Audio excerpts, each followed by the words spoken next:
आम आदमी पार्टी ने तबलीगी जमात के ऊपर FIR दर्ज करा के पूरे देश में मुसलमानों के खिलाफ एक झूठा प्रोपेगेंडा मुहैया किया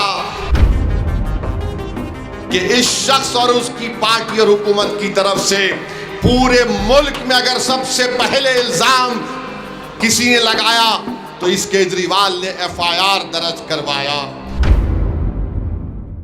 मैं मुस्तफाबाद की जनता को, ओखला की आवाम को और दिल्ली की आवाम को बताना चाह रहा हूं, यही आम आदमी पार्टी की सरकार ने जब कोविड के वक्त एक झूठा इल्जाम तबलीगी जमात पर लगाया तो इसी केजरीवाल की सरकार ने तबलीगी जमात के खिलाफ एक FIR रजिस्टर करवाया था।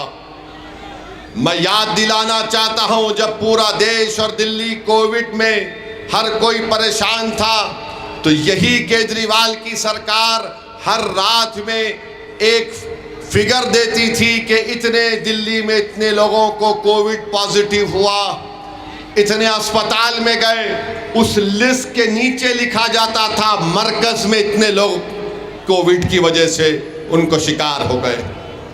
ये आपको फैसला करना है, खास तौर से मुस्तफाबाद ओखला की आवाम को, कि जिस आम आदमी पार्टी ने तबलीगी जमात के ऊपर FIR दर्ज करा के पूरे देश में मुसलमानों के खिलाफ एक झूठा प्रोपेगेंडा मुहैया किया कि इन दाढ़ी वाले और इन टोपी पहनने वालों की वजह से कोविड देश में फैला है, जो बाद में अदालत ने कहा है कि सरासर झूठ है, मगर ये केजरीवाल की सरकार थी।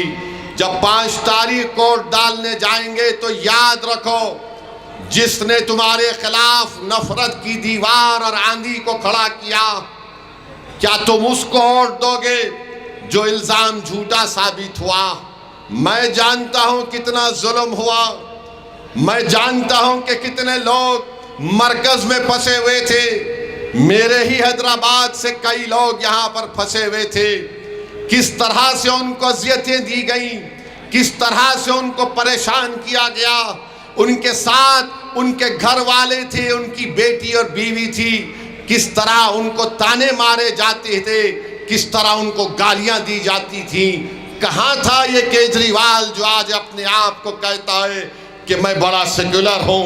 मेरे अजीज दोस्तों और बुजुर्गों, इन बात को याद रखिए कि इस शख्स और उसकी पार्टी और हुकूमत की तरफ से पूरे मुल्क में अगर सबसे पहले इल्जाम किसी ने लगाया तो इस केजरीवाल ने FIR दर्ज करवाया। मगर यही दिल्ली की सड़कों पर जब एहतजाज होता था, गालियां दी जाती थीं, इल्जामात लगाए जाते थे, तो क्या केजरीवाल की सरकार ने कोई FIR दर्ज किया? नहीं किया।